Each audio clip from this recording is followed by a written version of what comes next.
बिस्मिल्लाहिर्रहमानिर्रहीम। अस्सलाम वालेकुम। विनस स्पोर्ट्स के साथ आपका मेज़बान शहज़ादा मोइन हाजिर है। हम अपने प्रोग्राम में क्रिकेट, हॉकी, फुटबॉल और दीगर खेलों पर बात करते हैं और उसके साथ कोशिश करते हैं जो खेल के ग्रास रूट लेवल पर खेले जाएं उसको अपने प्रोग्राम में डिस्कस करें। पाकिस्तान ने एशिया कप का आगाज़ फातहाना अंदाज में किया और पाकिस्तानी बैटर्स के साथ साथ पाकिस्तानी बॉलर्स ने भी कल के मैच में जो है मैदान में सरखरू होते हुए नजर आए, जहाँ पर पाकिस्तानी बैटर एक लंबा टारगेट देने में नेपाल क्रिकेट टीम को कामयाब हुई थी और फिर पाकिस्तान ने एक बड़े मार्जिन से नेपाल को एशिया कप के मैच में शिकस्त दी। 238 रन से कल के मैच में पाकिस्तान ने नेपाल को शिकस्त दी। और कल के मैच के हवाले से अगर आप बात कर लें तो बाबर ने सेंचुरी स्कोर की, उनका भरपूर तौर पर साथ देते हुए नजर आए इफ्तिखार अहमद, जिन्होंने अपने वनडे कैरियर की पहली सेंचुरी स्कोर की। और साथ साथ जिस तरह मैंने बाबर के हवाले से बात की तो बाबर आजम ने जो है 19वीं जो सेंचुरी है बड़ी तेज तरीन बना दी है और दुनिया क्रिकेट के अंदर वो सबसे ज़्यादा तेज तरीन 19वीं सेंचुरी स्कोर करने वाले बैटर्स बन गए। और साथ अगर बात करें कल शादाब खान ने बड़ी ज़बरदस्त बॉलिंग का मुजाहरा किया, 4 विकेटें उन्होंने हासिल किया और मोहम्मद नवाज जो कि कल टीम में शामिल किए गए थे उन्होंने 1 विकेट हासिल किया। और फिर हमारे फास्ट बॉलर्स ने बड़ी उम्दा बॉलिंग का मुजाहरा किया और खासकर शाहिनशाह आफरीदी के हवाले से हम जिस तरह बात करते हैं कि उनका पहला स्पेल जो होता है बड़ा ख़तरनाक होता है और कल यही कुछ होता रहा नेपालियन बैटर्स के साथ ने। नेपालियन बैटर्स जो है 104 रन बनाने के बाद नेपालियन टीम जो है आउट हो गई है पूरी टीम और इसके साथ साथ पाकिस्तान ने 238 रन से कल के मैच में कामयाबी हासिल की। आज एशिया कप का मैच जो है श्रीलंका और बांग्लादेश के दरमियान खेला जा रहा है और इस वक्त बांग्लादेश ने टॉस जीतकर पहले बैटिंग करने का फैसला किया और 165 रन पर बांग्लादेश के तमाम खिलाड़ी आउट हो गए। 166 रन का टारगेट श्रीलंका को मिला है। आया देखते हैं कि इस मैच में जब इनिंग का आगाज होगा श्रीलंकन बैटर्स जब बैटिंग करेंगे तो इस विकेट पर जहां पर कम रन स्कोर किए हैं बांग्लादेशी बैटर्स ने वहां पर श्रीलंकन जो है बैटर से कितना अच्छा परफॉर्म करती है। और फिर अगर हम बात कर ले बांग्लादेशी स्पिनर्स के हवाले से तो बड़ी दुनिया भर में मशहूर है उनकी स्पिन बॉलिंग और देखते हैं कि श्रीलंकन को वो अपने किस जाल में फंसाने में कामयाब होते हैं या नहीं। सारे सूरताल पे बात करेंगे आज अपने शो में। हमारे साथ मौजूद है जावेद इकबाल भट्टी साहब जो स्पोर्ट्स एनालिस्ट हैं, वो हमारे साथ स्टूडियो में मौजूद है। जावेद साहब, कल की फतह को किस तरह देखा आपने? 15 साल के बाद एशिया कप का आगाज़ पाकिस्तान में हुआ और मुल्तान क्रिकेट स्टेडियम जो 30,000 की गुंजाइश वाला स्टेडियम है, हमने देखा वहाँ पर कल 25,000 से ज़ायद लोग स्टेडियम में मौजूद थे और इस फतह को बड़ा इंजॉय किया। फिर बाबर की बैटिंग और साथ इफ्तिखार और साथ साथ फिर शाहिनशाह और शादाब की बॉलिंग को। बहुत शुक्रिया मोइन भाई। जिस तरह का पाकिस्तान ने जो है इंतहाई शानदार आगाज़ और शानदार इफ्तिताही तकरीब का जो इनकाद किया है, तकरीब बहुत अच्छी थी लेकिन थोड़ी सी बेरंग नज़र आई। जिस तरीके से तमाशाइयों की कमी थी पहले स्पेल में, पहले फेज़ में जो पब्लिक थी, सिक्योरिटी, महंगाई और गर्मी, उसकी वजह से नहीं आ सकी पब्लिक। और जैसे जैसे शाम आती गई, रात का टाइम होता गया तो पब्लिक स्टेडियम में तकरीबन 20 से 22,000 तक लोग आ गए थे। और फिर जिस तरीके से पाकिस्तान और नेपाल का मैच था, जो पहले ही कहा जा रहा था कि पाकिस्तान रैंकिंग में नंबर 1 है और नेपाल की अभी 9 नई टीमें, समझो बेबी क्रिकेट समझ लें, तो उनके साथ मैच बहुत अच्छा। और फिर टॉस जीतकर पाकिस्तान ने जो बैटिंग की पहले फेज़ में, आपको पता है कि नेपाल के बॉलर्स ने बहुत अच्छी बॉलिंग कराई, हमारे बैटर स्ट्रगल करते रहे, हमारे ओपनर्स दोनों ही आउट हो गए, फ़खर आउट हो गया, इमामुल हक रन आउट हो गया। उसके बाद बाबर और रिजवान ने आकर मैदान संभाला है और उन्होंने तकरीबन 20-22 ओवर्स जो है बिल्कुल स्ट्रगल करते रहे, आराम आराम से स्कोर को बढ़ाते रहे। और फिर आपको पता है गेयर जो है ना वक्तन फ़वक्तन चेंज करते रहे बाबर आज़म। और फिर बाबर आज़म ने आउटस्टैंडिंग 151 रन की जो इनिंग्स खेली है वो हमेशा याद रखी जाएगी। पहला मैच एशिया कप का 15 साल बाद पाकिस्तान में और मुल्तान की सरजमीन पे बहुत ही शानदार इनिंग्स खेली बाबर आज़म ने। और उनके साथ इफ्तिखार अहमद ने जो निचले नंबर्स पे मिडिल आर्डर में आकर 71 बॉलों पे 109 रन की इनिंग्स खेली, उससे जो है पाकिस्तान को जो है स्कोर 342 तक पहुंचने में बहुत अहम किरदार अदा किया। और मैं तो ये कहूँगा कि नेपाल की टीम को सर बाबर आज़म, क्रिकेट के बादशाह ने और साथ इफ्तिखार अहमद ने जो ट्यूशन दी वो मुझे लगता है कि नेपाल के काफ़ी काम आएगी। आगे चलकर जो इससे बहुत कुछ सीखने को मिलेगा। और हमारे रिजवान ने, और उसके बाद रिजवान ने भी तकरीबन 44 रन कर दिए थे 50 बॉलों पे, तो ये 2-3 इनिंग्स थी बहुत अच्छी नज़र आई। और बाबर आजम पे देखें, अब ये जो नकात बैठ कर हर मीडिया पर बाबर आजम पे मुख्तलिफ तरीक़ों से तनकीद के नश्तर चलाते रहते थे कि जी वो कप्तानी सही नहीं कर रहा, उसको वनडे का कप्तान नहीं होना चाहिए, तीनों फॉर्मेट का कप्तान नहीं होना चाहिए। तो बाबर आजम ने ना सिर्फ कप्तानी बल्कि कप्तानी के प्रेशर के होते हुए ही अपनी जो सलाहियतों के जोहर दिखाएं, सिर्फ पाकिस्तानियों को नहीं पूरी दुनिया में, और उनके कवर ड्राइव तो अब पढ़ाए जाने लगे हैं। तो बाबर आजम ने बिल्कुल सबको बहुत ही अच्छा जवाब दिया। और बैट के ज़रिए देखें, बाबर आजम आप मैच उठा के देख लें, कहीं भी पैनिक नहीं होते, बिल्कुल तहम्मुल मिजाजी के साथ बैटिंग करते हैं और जो रन्स लेना होता है वो लेते हैं, और बेफजूल के इधर उधर की कोई ना कोई जल्दबाजी ना कोई दौड़ने में जल्दबाजी। तो बाबर एक बिल्कुल मुकम्मल बैट्समैन है जिसने पूरी दुनिया पे अपनी दाग बिठा दी है। और अल्हम्दुलिल्लाह बाबर जो है एक संगे मिल और अबूर करने वाला है। अगर एक 3 फिगर इनिंग्स खेल दी तो दुनिया क्रिकेट का वो पहला बैट्समैन बन जाएगा जो अब 102 इनिंग्स में उसने 19 सेंचुरियां कर दी हैं। वार्नर हो गया, डिवेलियर हो गया, कोहली हो गया, और इन सबको पीछे छोड़ अच्छा, दिया। जब सब बात हो रही है कि बाबर आजम के हवाले से, तो थोड़ी सी बात हम इफ्तिखार अहमद के हवाले से भी कर लें। 2014 के बाद है वो नंबर 6 पे बैटिंग करते हुए पाकिस्तान की जानिब से सेंचुरी स्कोर करने वाले बैटर्स बने, यानी कि एक लंबे अरसे के बाद है। आज से 2014 में जो है उमर अकमल ने नंबर 6 पोजीशन पर आकर जो है सेंचुरी स्कोर की थी। और ये काफ़ी अरसा, जिस तरह हम हर प्रोग्राम में अक्सर माजी में बातें करते नजर आए थे मिडिल ऑर्डर के हवाले से, तो वही फुकदान रहा। 2014 के बाद पहली सेंचुरी स्कोर होती हुई नजर आई नंबर 6 के नंबर पर बैटिंग करते हुए इफ्तिखार अहमद ने स्कोर की है। क्या कहेंगे इफ्तिखार के हवाले से? मोइन भाई, ये जो इनिंग्स थी इफ्तिखार अहमद की 2014 के बाद, सही कह रहे हैं आप कि छठे नंबर पर आकर 100 करना, और भी वो भी 71 बॉल पे 109 रन्स बनाना। इफ्तिखार अहमद आपको पता बहुत दिन से जो स्ट्रगल कर रहा था और इफ्तिखार को मौका नहीं मिल पा रहा था कि कहीं वो अपने जोर दिखाए। और कल के मैच में बहुत बड़ा मैच था, ओपनिंग मैच शायद देखें सामने अगर नेपाल थी, नेपाल की क्रिकेट टीम भी सारी क्वालिफाई करने के बाद एशिया कप खेल रही है, तो आप उनके बॉलर्स को हल्का ना लगे जी। नेपाल के खिलाफ 100 कर दिए, 100 होते हैं। बहुत अच्छी बॉलिंग थी नेपाल की शुरू में, जिस तरीके से आपको 10 से 20 ओवर तक उन्होंने बिल्कुल प्रेशर में रखा था। और ये बहुत खुश आइंदा बात है कि इफ्तिखार अहमद के बैट ने रन्स उगलना शुरू कर दिए हैं। और साथ ही बाबर तो आपको पता थ्रू आउट बैटिंग कर रहा है, सिर्फ ओपनिंग में थोड़ा सा झोल आ रहा है और लगता है झोल नहीं आ रहा। अगर देखें तो इमाम अच्छी बैटिंग का मुजाहरा कर रहे हैं, फ़खर अच्छी बैटिंग कर रहे हैं, गो के कुछ मसाइल शायद उनको थोड़ी सी फिटनेस की नज़र आ रही है। मुझे फ़खर के हवाले से, फ़खर जमान के हवाले से ऐसा लगता है फ़खर मुकम्मल तौर पर फिट नज़र नहीं आ रहे हैं मुझे।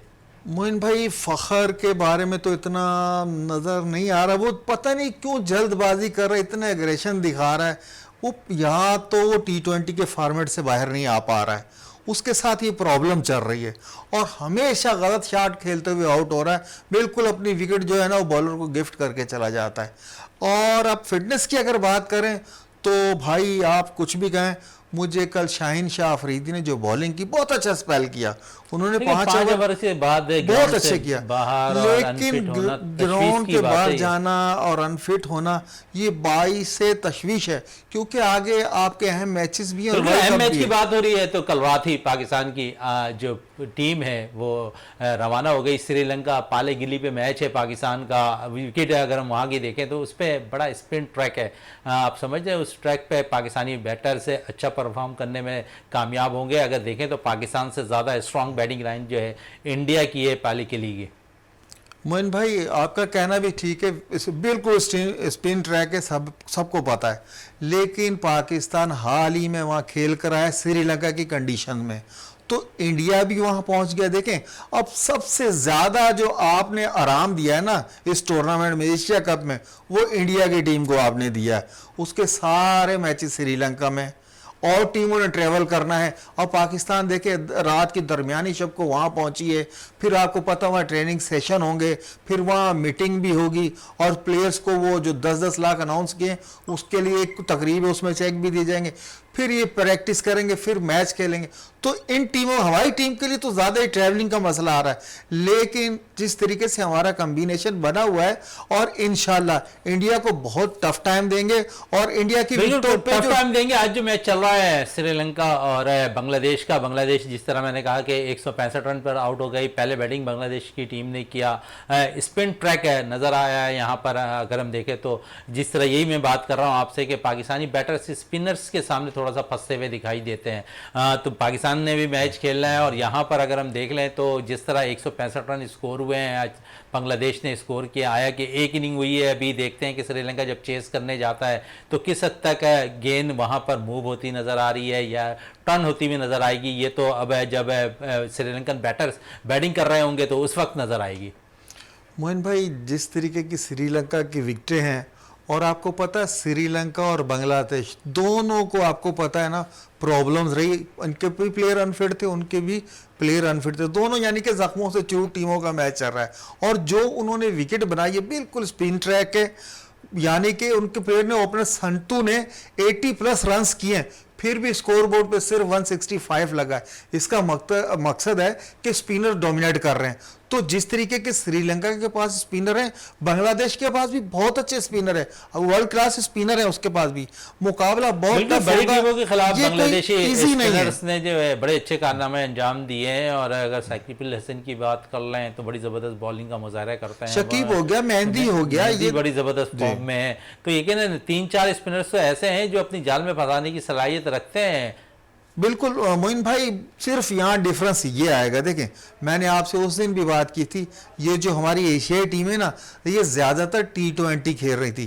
तो ये T20 फॉर्मेट से मुझे लग नहीं रहा ये लड़के जो हैं बाहर आ रहे हैं, उसी तरीके से खेल रहे हैं, हर अपनी विकेट ऐसे ही गंवा के चले जाते हैं। मकसद विकेट पे अगर आपको स्टे नहीं आप करेंगे तो रन्स नहीं लगते। बाबर आजम की मिसाल ले लें, बाबर आजम से जब रन नहीं बनते, बॉलिंग अच्छी हो रही होती तो वो नहीं रन लेता, लेकिन उसके बाद वो रन बॉल खेलते खेलते एकदम क्रॉस कर जाता है। कल भी 131 बॉल पे 151 रन बनाए। तो इन लड़कों को इससे सीखना चाहिए। श्रीलंका के ट्रैक स्पिन है। अच्छा, सीखने की बात हो रही तो बड़ी अच्छी बात आपसे निकल पड़ी। बाबर आजम जो है कल 151 की इनिंग खेलते हुए दिखाई दिए मुल्तान क्रिकेट स्टेडियम पर। और सीखने की बात आपने छेड़ी है, तो जब Nepalian cricket team national bank cricket ground Karachi में प्रैक्टिस कर रही थी, जब सहाफ़ियों ने नेपालियन क्रिकेटर से पूछा, नेपालियन टीम पहली दफ़ा पाकिस्तान पहुंची है और पहली दफ़ा पाकिस्तान के खिलाफ मैच खेल ली। नेपालियन खिलाड़ियों का कहना था कि हम बाबर आजम से मिलना चाहते हैं कि वो किस किस्म की इनिंग खेलते हैं, किस तरह उनके ड्राइव्स हैं, हम उनसे सीखना चाहते हैं। कि तो शायद कल के मैच में जो है बाबर आजम ने जो है यकीनन बहुत कुछ नेपालियन बैटर्स को भी सिखा दिया होगा। मोइन भाई, मैं इससे पहले भी अर्ज कर चुका हूँ, कल सर बाबर आजम यानी कि किंग ऑफ स्टार, जो क्रिकेट का जो किंग है, उन्होंने जो ख्वाहिश जाहिर की थी नेपाल ने कि हम बाबर आजम से सीखेंगे। आप तो सिर्फ सीखेंगे, लेकिन बाबर आजम ने तो हद ही कर दी ना। उनको सीखने की कोई ऐसी चीज़ नहीं छोड़ी कि जो वो चाहते थे उन्हें वो सिखाया। कल जो बाबर आजम ने छक्के मारे हैं ना, क्लास के छक्के मारे, और आपको पता अपने कवर ड्राइव, ऑन ड्राइव, सारी शाटें जो नेपाली चाह रहे थे वो उन्होंने उसको सिखा दिया। और फिर कैप्टनसी जो होती है बैटिंग में, और उसके बाद आपको पता है 151 करने के बाद बाबर आजम नहीं आए, बाबर आजम ने रेस्ट किया है, शादाब कैप्टनसी कर रहे थे। तो जो सीखना चाह रहे थे और जो उन्होंने सेल्फियां लेनी थी बाबर आजम से, उनकी पहली ख्वाहिश तो पूरी हो गई। और हो सकता है हमसे सीखने के बाद, बाबर से सीखने के बाद अगली किसी भी टीम को टफ टाइम दे सकते हैं। बिल्कुल टफ टाइम दे सकते हैं। बड़ी ज़बरदस्त बात कर रहे हैं जावेद इकबाल भट्टी। और जो ख्वाहिश थी शायद नेपालियन क्रिकेटर्स की, कल वो पूरी होती हुई दिखाई दी। हमने देखा कल जिस तरह इनिंग खेली है बाबर आजम ने, 151 की बड़ी शानदार बल्लेबाजी का मुजाहरा किया और भरपूर तौर पर साथ देते नजर आए। मिडल ऑर्डर पर इफ्तिखार अहमद, जिन्होंने बड़ी ज़बरदस्त सेंचुरी, अपने कैरियर की पहली सेंचुरी स्कोर की। इस पर मज़ीद भी बात करेंगे और श्रीलंका और बांग्लादेश के मैच के हवाले से भी अपने प्रोग्राम में बात करेंगे। इस वक्त ब्रेक के लिए कहा जा रहा है, ब्रेक से वापस आते हैं तो गुफ्तगू को मज़ीद जारी रखते हैं।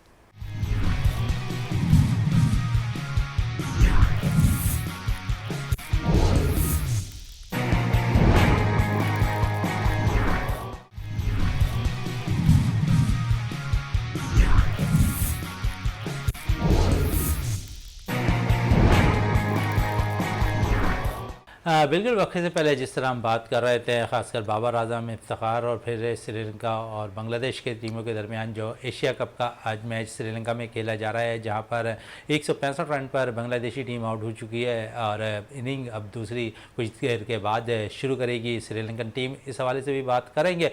फ़िलहाल अभी कल के मैच के हवाले से वापस आते हैं और कल के मैच में शाहीन शाह अफरीदी के हवाले से हम बात कर रहे थे, अनफिट के हवाले से, कि कल उन्होंने 5 ओवर्स किए, 27 रन दिए, 2 खिलाड़ियों को आउट किया। अगर हम देखें तो हम शायद शाहीन शाह अफरीदी को हमने पिछले तीनों मैच अफगानिस्तान के ख़िलाफ़ खिलाए, फिर इफ्तिताई मैच नेपाल जैसी कमज़ोर टीम के ख़िलाफ़ भी हमने उन्हें बॉल करवाया और 5 ओवर के बाद हमने देखा कि वो थोड़ा सा अपने आप को फिट महसूस नहीं कर रहे थे, ग्राउंड से बाहर चले गए। सिर्फ 5 ओवर्स कराए उन्होंने, क्योंकि इस 5 ओवर्स के अंदर उन्होंने 2 विकेटें ज़रूर हासिल की। तो समझते हैं कि नेपाल के ख़िलाफ़ अगर हम रेस्ट दे देते और बाहर जो बैठे हुए बॉलर्स हैं उन्हें हम मौका फराहम कर देते तो वो ज़्यादा बेस्ट नहीं होता, क्योंकि पिछले अफगानिस्तान के खिलाफ आखिरी मैच के अंदर वनडे में हमने देखा कि फ़हीम अशरफ ने बड़ी ज़बरदस्त बॉलिंग का मुजाहरा किया था, वसीम जूनियर ने अच्छी बॉलिंग का मुजाहरा किया था, तो एक बेहतर होता आपके लिए फैसला। जी मोइन भाई, देखें जिस तरीके का वो बॉलर है, हमारा वर्ल्ड क्लास बॉलर है, और हमारी टीम जो उसके जो पहले ओवर्स होते हैं उस पर ज़्यादा डिपेंड करती है कि शाहीन जो रिज़ल्ट देता है। तो जिस तरीके का वो बॉलर है तो उसी तरीके से हमें इस्तेमाल करना चाहिए, ना कि हमें हर मैच में शाहीन अफरीदी को खिलाना चाहिए। कल जब उसके 3 ओवर्स हुए थे और जो बॉल करा रहा था, मुझे जब भी थोड़ा सा तहफ़्फ़ुज़ात का मेरा दिल करा, देख रहा था उसकी बॉलिंग एक्शन कि यार इस बॉल जो जहाँ फेंक रहा पार नहीं रहे। विकेटें तो उन्होंने ज़रूर 2 ले ली थी, आपको पता पहली विकेट भी जो ली थी वो तो बैट्समैन ने खुद ही दे दी, लेग स्टंप पे बॉल जा रही थी, तो एक ही बॉल पड़ी थी जो उसको एलबी आउट किया था। बात देखिए, जब अनफिट होता है ना प्लेयर, अगर उसमें कोई मामूली सी प्रॉब्लम होती तो फिजियो आता है, बजाय फिजियो के आने के डॉक्टर आया हुआ था फील्ड पे जहाँ शाहीन फील्ड कर रहा था। तो 5 ओवर्स के बाद आपको पता है कि शाहिद को डॉक्टर ले गए बाहर। तो ये लम्हा फिक्रिया हमें हमारे स्टाफ को जो चला रहा है, बोर्ड को और कम से कम कप्तान को, भाई आपको पता है जिस तरीके का हमारा बड़ा आगे इंडिया से मैच है और बहुत बड़ा इवेंट आने वाला वर्ल्ड कप का, तो उस तरीके से इस्तेमाल करें। आप वसीम को खिला सकते थे, वसीम बहुत अच्छी बॉलिंग कर रहा है, फ़हीम अशरफ ने लास्ट मैच में बहुत अच्छी बॉलिंग की, तो आपके पास तो चॉइसेस अवेलेबल हैं। आपका डग आउट वाहिद डग आउट है जो भरा हुआ है, किसी के पास इतने प्लेयर नहीं जितने हमारे पास है, अल्हम्दुलिल्लाह अभी बैठे हुए हैं। तो ये जो सिलेक्शन कर रहे हैं या जो 11 का इंतखाब कर रहे हैं, उन्हें चाहिए इस पर भी थोड़ा सा गौर करें और हमारा जो ये अजीम बॉलर बनने जा रहा है इसको तरीके से इस्तेमाल करें, अच्छे तरीके से इस्तेमाल करें। सलमान अली आगा के हवाले से क्या कहेंगे? अच्छी बैटिंग का मुजाहरा कर रहे हैं, अफगानिस्तान के सीरीज़ में भी उन्होंने किया, फिर कल के मैच में थोड़ा सा वो नाकाम नज़र आए। अब डग आउट पे बैठे हुए, जिस तरह आप कह रहे हैं, बड़े मजबूत डग आउट भी हमारा नज़र आ रहा है, सऊद शकील भी उन डग आउट में बैठे हुए नज़र आ रहे हैं। तो ऐसा लगता है कि पाकिस्तान जो है नेपाल के बाद जीतने के बाद शायद सलमान अली आगा की जगह सऊद शकील को बांग्लादेश के ख़िलाफ़ आजमाता हुआ नज़र आए। देखो मोइन भाई, ये इंडिया के ख़िलाफ़ आपको पता है बहुत बड़ा मैच होना है, तो मैं तो यही चाह रहा था कि आपको नेपाल के ख़िलाफ़ ही साउथ को खिलाना चाहिए था। आप उससे पहला मैच देते उसका कॉन्फिडेंस लेवल और अच्छा हो जाता है। और जिस तरीके से वो स्पिनर्स को, फास्ट बॉलर को, देखिए उसकी टेक्निक बिल्कुल मुख्तलिफ है, वो अपने तरीके से खेलता है। तो कल के 2 तारीख का जो इंडिया से मैच है, सऊद शकील को बिल्कुल टीम में इन होना चाहिए।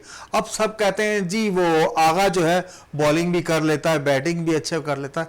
भाई आपको ये भी पता होना चाहिए जो जिस तरीके की वो बॉलिंग कर लेता है, सऊद शकील भी स्पिन बॉलिंग करता है। मैंने डोमेस्टिक में इसको आउट करते हुए देखा है, बहुत ज़बरदस्त बॉलिंग करता है। तो इस पर ना जाए, आपको एक बैट्समैन चाहिए जो विकेट पे स्टे करें।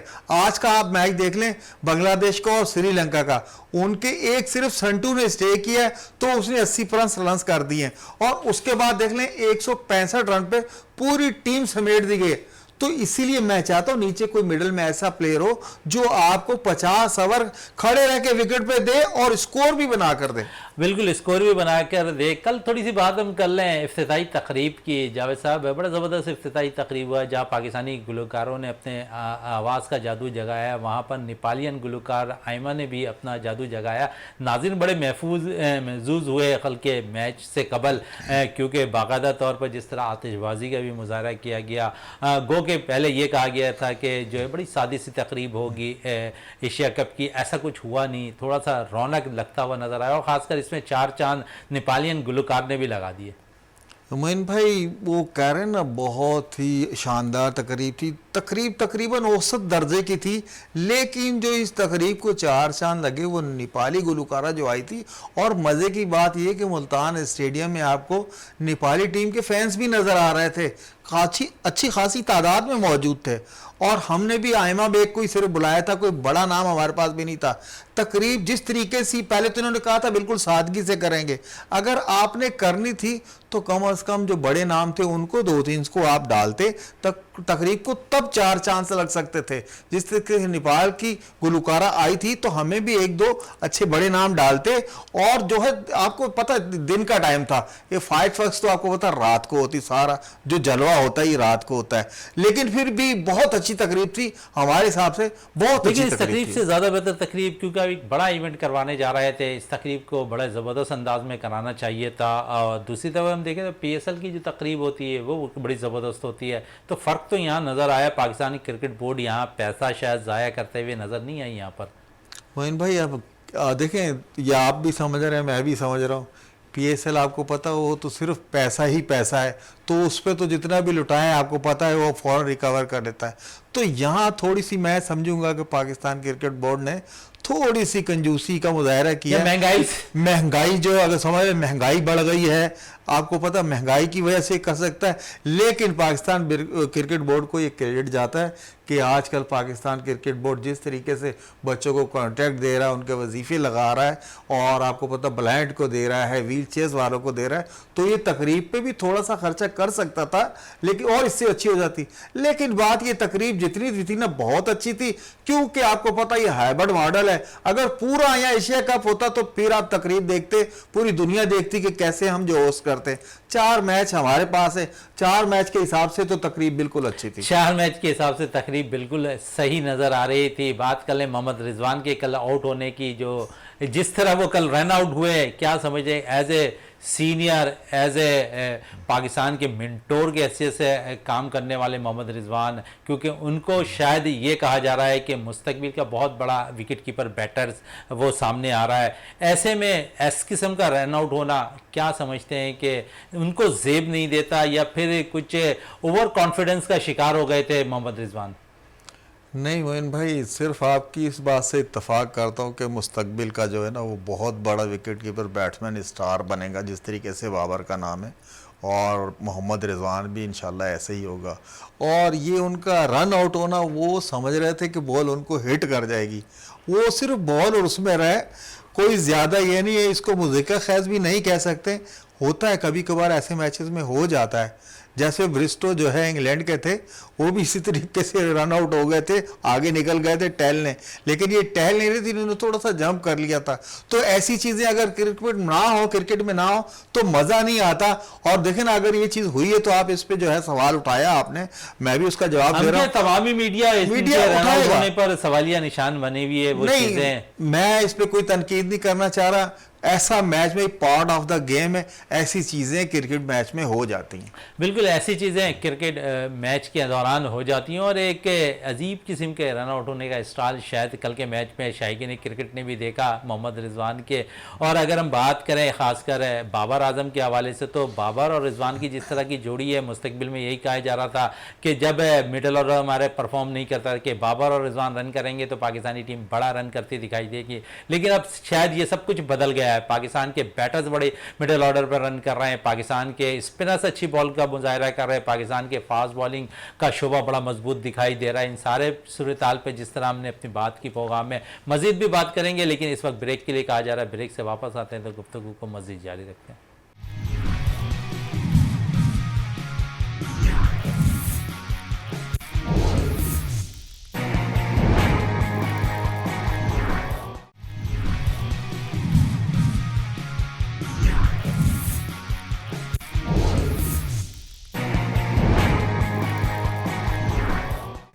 बिल्कुल, हम अपने प्रोग्राम में बात कर रहे थे कल के मैच के हवाले से और श्रीलंका और बांग्लादेश के दरमियान जो आज मैच खेला जा रहा है उस पर भी बात की कर रहे हैं। 165 रन पे, जिस तरह मैंने पहले भी कहा कि बांग्लादेशी टीम आउट हो चुकी है, श्रीलंका को 166 रन का टारगेट दिया गया इस मैच को जीतने के लिए। इस वक्त हमारे साथ टेलीफोन लाइन पर मौजूद है हमारे सीनियर स्पोर्ट्स एनालिस्ट और विनेस टीम का हिस्सा रियाजुद्दीन साहब ने ज्वाइन कर लिया है। मैं टेलीफोन लाइन पर। रियाज साहब, कल की फतह को किस तरह देख रहे हैं? बड़ी फतह नेपाल के खिलाफ हमने 238 रन से कामयाबी हासिल की, फिर पाकिस्तानी फास्ट बॉलिंग के साथ साथ स्पिनर शादाब खान ने बड़ी जबरदस्त बॉलिंग का मुजाहरा किया। 2 मैचेस शादाब ने 4 और 3 विकेट हासिल करके 2 मैचेस के अंदर 7 खिलाड़ियों को आउट कर लिया है। और जिस तरह उन पर तनकीद हो रही थी कि वो सिर्फ जो है बैटिंग अच्छी कर रहे हैं और बॉलिंग पे उनका कोई खास तवज्जो नहीं दी जा रही। अफगानिस्तान के खिलाफ आखिरी वनडे में भी 3 विकेट हासिल की, कल नेपाल के खिलाफ भी उन्होंने 4 विकेट हासिल किए। क्या कहेंगे शादाब के हवाले से और ओवरऑल कल के मैच के हवाले से? बिस्मिल्लाहिर्रहमानिर्रहीम, बहुत शुक्रिया शहजादा। देखिए, पाकिस्तान की टीम में नो डाउट कोई भी टीम सामने हो, चाहे वो उसका स्टैंडर्ड कैसा भी हो, म्यार कैसा भी हो, लेकिन अगर आपकी टीम आउटस्टैंडिंग परफॉर्मेंस का मुजाहरा करती है और जीतती है तो यकीनन उसके जो है अच्छे असर जो है वो टीम की पूरी परफॉर्मेंस से मुरतब होते हैं और मुस्तकबिल के लिए भी टीम जो है वो पूरे एतमाद हो जाती है। तो मैं ये समझता हूँ कि शादाब की परफॉर्मेंस एक्स्ट्रा ऑर्डिनरी थी और जो हम उसको मतलब लोग अंडररेट कर रहे थे तो ऐसी चीज नहीं थी, बल्कि उसने जो है मतलब जो उसकी कैपेबिलिटी है, इससे कभी भी उन्होंने अपनी मतलब ये जो कैपेसिटी थी उसको जाहिर किया था और इस मैच में भी किया। तो मैं समझता हूँ कि कल का दिन जो है पाकिस्तान के लिए एक बहुत बड़ा दिन था और ये जरूरी नहीं है कि टीम जो है हल्की थी, लेकिन अगर आप मतलब पूरी परफॉर्मेंस देखें मजमूई तौर पर, जिस तरह से बाबर आजम ने आउटस्टैंडिंग परफॉर्मेंस का मुजाहरा किया, जिस तरह से रिजवान ने किया, गो के वो रन आउट हो गए और खास तौर से इफ्तिखार ने किया, तो मैं ये समझता हूँ कि वो एक एक्स्ट्रा ऑर्डिनरी परफॉर्मेंस थी और कल की जीत जो है वो बड़ी मतलब बेहतरीन रही। और मैं यहाँ पे एक बात और करूंगा शहजादा कि शाहिन शाह आफरीदी जो हमारे एक्स्ट्रा मतलब एक ऑर्डिनरी बॉलर हैं, उन्होंने हमेशा बेहतरीन परफॉर्मेंस का मुजाहरा किया है, लेकिन आप ये देखें कि हमारे जो कोचेज हैं वो लोड मैनेजमेंट पे शायद काम नहीं करते और हमारे आउटस्टैंडिंग परफॉर्मर जो है वो ऑन एंड ऑफ जो है वो बिल्कुल इसी सवाल पे रियाजुद्दीन साहब, आपने प्रोग्राम में बैठकर भी काफी शाहिन शाह आफरीदी के हवाले से इसी नुक्ते पे बातें की है, लेकिन शायद पाकिस्तान मैनेजमेंट या पाकिस्तान जो उस वक्त वहां पर बैटिंग कमेटी होती है उन्होंने मैनेजमेंट ने शायद इस चीज़ पे गौर नहीं किया, क्योंकि हमने अभी एशिया कप के बाद फौरन वर्ल्ड कप खेलना है और हमारा जो मेन अटैक फास्ट बॉलर है शाहिन शाह आफरीदी, कल जिस तरह हमने देखा कि वो ग्राउंड में सिर्फ 5 ओवर करा सके, तो इसका नुकसान आप देख रहे हैं कि आगे भी हमें नजर आ रहा है कि शाहिन शाह आफरीदी को हम मुकम्मल तौर पर रेस्ट नहीं देते हैं और मुख्तलिफ मैचेस में अगर हम गाय बेगा खिलाते रहें तो वो ज़्यादा सुदमंद साबित होगा, बजाय इसके कि हम बड़ी टीमों में के खिलाफ उन्हें मैचेस दें। हमने लूज टीम के खिलाफ भी हम उन्हें चांस देते हुए नजर आते हैं।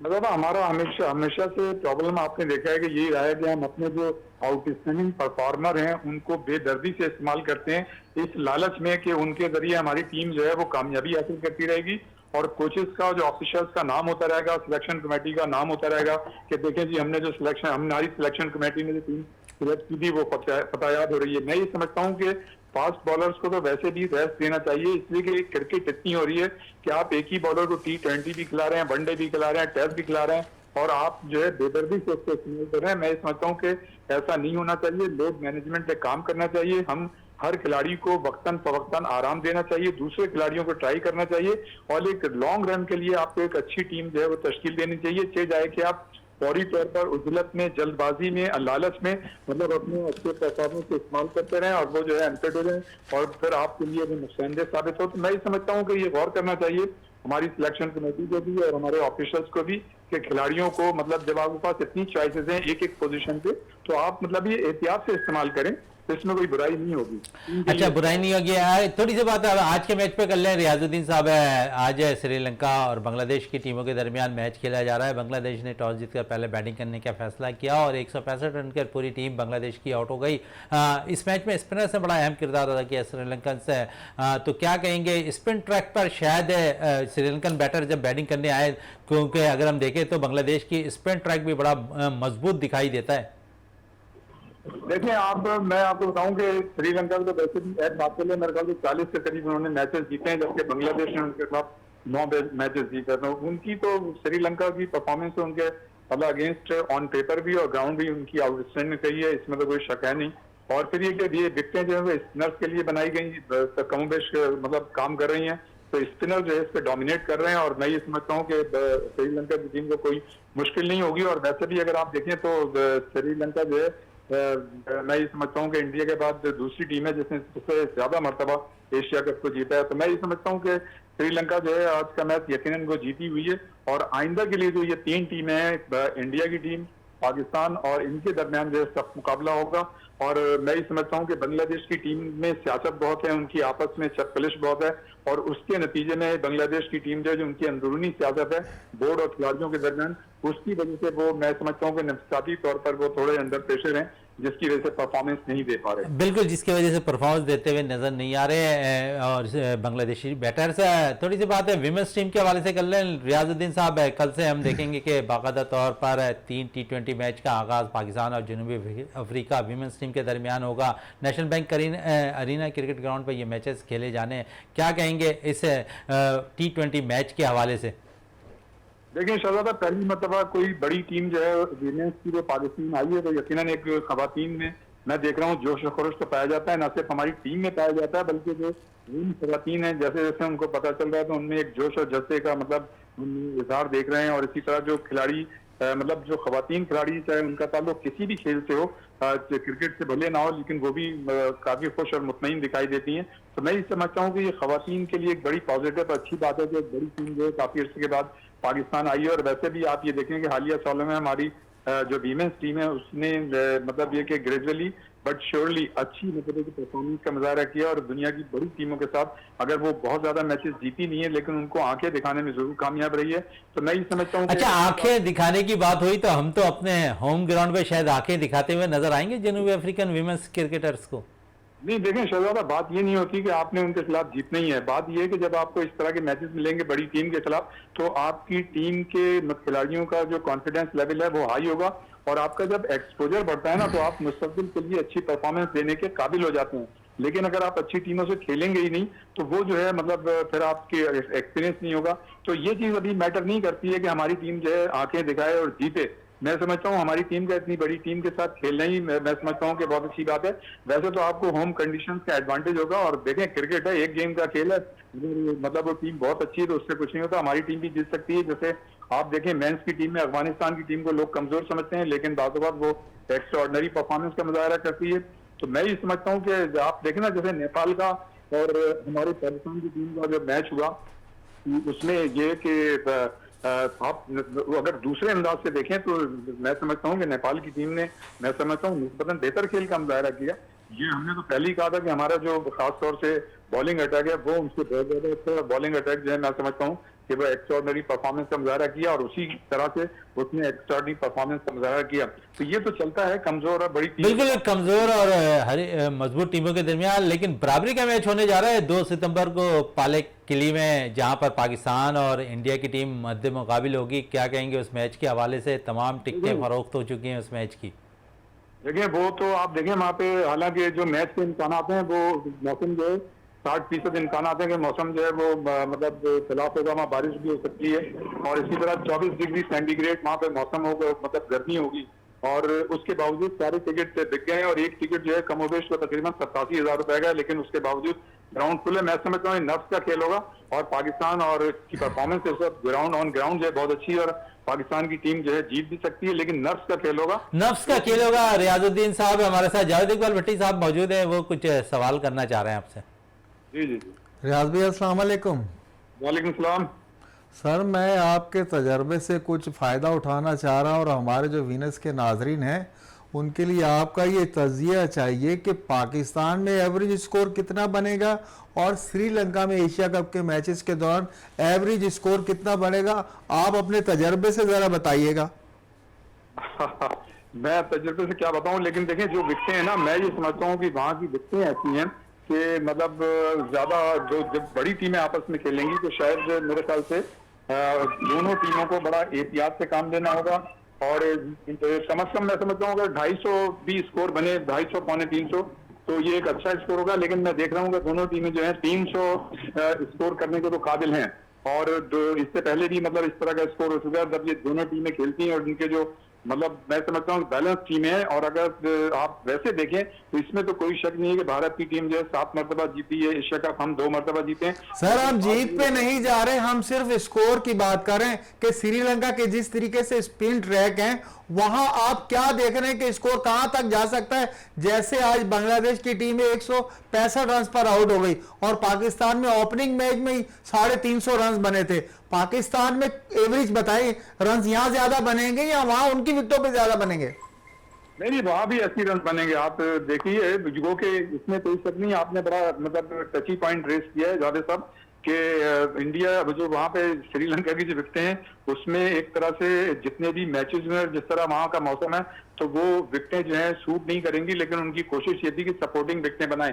गो के मतलब उस तरह की विकेटें नहीं है जैसे कि होनी चाहिए। मैं ये समझता हूँ कि 250 पौने 300 स्कोर तो होना चाहिए, बिल्कुल होना चाहिए और यकीन है 250 पौने 300 रन वहां भी स्कोर होना चाहिए। बात हो रही थी स्पिन ट्रैक की, तो शादाब का वापस आना फॉर्म में बॉलिंग में एक पाकिस्तान के लिए खुशकिस्मती की अलामत है, क्योंकि अब पाकिस्तान ने श्रीलंका में मैच खेलना है जहां पर स्पिनर्स को ज्यादा हेल्प करती हुई विकेट नजर आएगी। मैंने पहले भी रियाज साहब आपसे शादाब के हवाले से बात की और फिर जब ये नुक्ता रेज हुआ स्पिनर्स का, तो यहां हम देखेंगे पाकिस्तान के पास 3 स्पिनर बड़े जीनियन स्पिनर्स हैं। शादाब अच्छी फॉर्म में, नवाज बड़ा जबरदस्त तजुर्बा रखते हैं, फिर नौजवान है स्पिनर उसामा मीर बड़ी जबरदस्त फॉर्म में है। तो पाकिस्तान को तो एडवांटेज नजर आ रहा है स्पिनर्स के शोबे में भी। देखिए शहजादा इसमें तो कोई शक नहीं है, लेकिन स्पिनर्स के भी शोबे में हमें डोमिनेशन हासिल है। हमारी फास्ट बॉलिंग जो पेस अटैक है वो भी अच्छा है। इस वक्त हमारी बैटिंग लाइन भी क्लिक कर रही है। आप ये देखें कि किसी ना किसी मैच में अगर हमारे ओपनर फेल हो जाते हैं तो मिडिल ऑर्डर बैटिंग चल जाती है, मिडिल ऑर्डर बैटिंग फेल होती है तो ओपनर पहले चल जाते हैं। फिर आप देखें इफ्तिखार ने जिस तरह 6ठे नंबर पे आके 100 रन बनाए, फिर सब फेल होते हैं तो नसीम शाह का बल्ला चल जाता है। नसीम शाह का बल्ला चल जाता है। लेकिन शहजादा देखना ही होगा कि सामने कौन सी टीम है। अब जैसे सामने जाहिर है इंडिया की टीम है तो आप को तो ये नर्व्स का खेल होगा और आपको बड़ा सोच समझ के खेलना होगा, इसको फोकस करना होगा।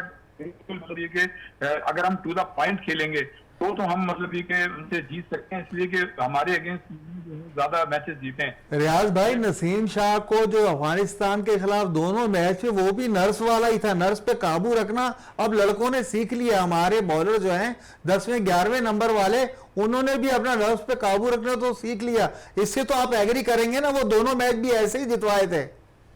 जी बिल्कुल, वो बड़े टेंशन ज्यादा मैचेस थे। और देखें वो तो हाई वोल्टेज मैचेज इसलिए थे कि जो खासतौर से शारजा का मैच था जो सितंबर में हुआ था शारजा में 2022 में, जिसमें नसीम शाह ने छक्का लगाया था, वो तो इसलिए भी टेंशन ज्यादा मैच था कि वहां पे अफगानी शायकीन भी थे, पाकिस्तानी भी थे और जिस तरह से वहां पे माहौल था आपको पता था। तो वहां तो मतलब ये कि अपने आसाब पे काबू रखना जो है बड़ा जबरदस्त था। और नसीम शाह ने जब उनका इंटरव्यू किया तो उन्होंने मतलब ये कहा, अभी जब इन्होंने चौका लगा के मैच जितवाया था तो जब उनसे पूछा कि भाई इसमें आपका कमाल क्या था, तो उन्होंने मतलब ये कि कसरा नफसी से काम लेते हुए, बड़ेपन का मुजाहरा करते हुए कहने यार मेरी क्या परफॉर्मेंस थी, वो तो बॉलर का कमाल था। मतलब एक तरह से उन्होंने बॉलर को टोंट किया कि गेंद ऐसी थी बाहर की तरफ जा रही थी और उन्होंने उसको बल्ले को टच किया और वो निकल गई पीछे। अच्छा रियाज साहब, बात थोड़ी सी क्रिकेट की तो हो गई, ये कौमी खेल हॉकी में भी परफॉर्मेंस पाकिस्तान की बड़ी जबरदस्त जारी है। इंडिया के खिलाफ हमने 5-4 से कामयाबी हासिल कर ली 5A साइड में जो ओमान में जारी है टूर्नामेंट। अगर हम देखें तो ओवरऑल शायद ही ये साल 2023 है पाकिस्तान के लिए बड़ी खुशकिस्मती का साल साबित हो रहा है, खासकर खेलों के लिए। अगर हम देखें तो हमजा खान ने पाकिस्तान के लिए 37 साल के बाद कामयाबी हासिल की, अरशद नदीम ने पाकिस्तान के लिए सिल्वर मेडल हासिल किया, पाकिस्तान ने अफगानिस्तान के खिलाफ सीरीज जीती, पाकिस्तान ICC वनडे रैंकिंग में पहले नंबर पर मौजूद है। फिर अगर हम बात कर ले तो बाबर आजम दुनिया के सबसे बेहतर बैटर्स के तौर पर नंबर 1 पोजीशन पर ICC में मौजूद है। तो क्या समझ रहे हैं, 2023 तो बड़ी खुशकिस्मती का साल है और इसी 2023 के अंदर हमने वर्ल्ड कप भी खेल रहे हैं, हम एशिया कप भी खेल रहे हैं। तो क्या ऐसा लगता है कि पाकिस्तान 2023 में 1992 की कहानी दोहराता हुआ नजर आएगा वर्ल्ड कप वाली? दादा आपने इतनी तफसील से इतनी अच्छी अच्छी बातें बता दी हैं कि दिल खुश हो गया है और जो शायकीन और नाजरीन सुन रहे होंगे वो भी बाग बाग हो गए होंगे, उनकी तबीयत भी। बिल्कुल इसमें कोई शक नहीं कि हमने जाहिर है मतलब स्कॉश में भी क्रिकेट में भी बेहतरीन परफॉर्मेंस का मुजाहरा किया। बिल्कुल रियाज साहब, इस पे मजीद किसी प्रोग्राम में बात करेंगे, इस वक्त टाइम बिल्कुल कम है। विनेस स्पोर्ट्स में टाइम देने का आपका बहुत बहुत शुक्रिया। हमारे साथ स्टूडियो में मौजूद थे जावेद इकबाल भट्टी साहब है। प्रोग्राम का अख्ताम करते हैं इस दुआ के साथ कि पाकिस्तान में खेल और खिलाड़ी तरक्की करते रहें और पाकिस्तान का सबसे लाली परचम दुनिया भर में रोशन रहे। इसी के साथ अपने मेजबान शहजादा मोइन को इजाजत दें। पाकिस्तान जिंदाबाद।